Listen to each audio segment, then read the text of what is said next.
24 sata nastala na jedan vrlo spontan način. Naime, prije par dana ja sam ovdje šetala svoga psa koji je razrezao nogu i vjerojatno ne bi uopće ušla u šator da se to nije dogodilo.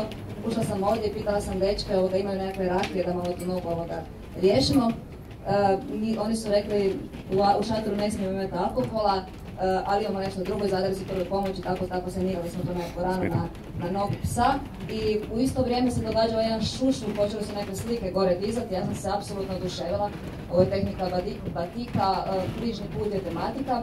I pitala sam šta se to događa, mislim, kakva je sad to izložba. I rekla sam, to bi trebalo otvoriti da svi ljudi to vide, to je predivno, ne?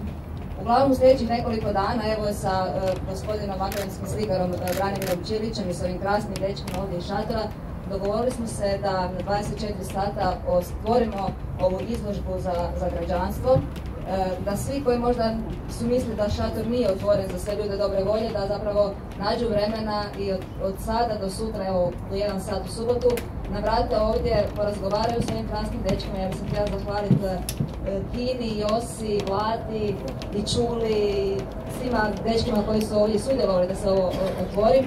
I hoću samo reći da je i umjetnost kao i ljubav i prijateljstvo zapravo nadilazi sve nekakve stranačke i ideologije i da zapravo svi smo mi samo ljudi krvavi ispod kože i da ovi dečki ovdje su prekrasni, divni dečki koji su za ovu Hrvatsku dali puno više nego većina nas i koji možda ne bi željela držati politički govor, ali buduće se očekivane njihove naše nisu ostvarile ovakve Hrvatsku kakva je danas, njihove frustracije su tim veće.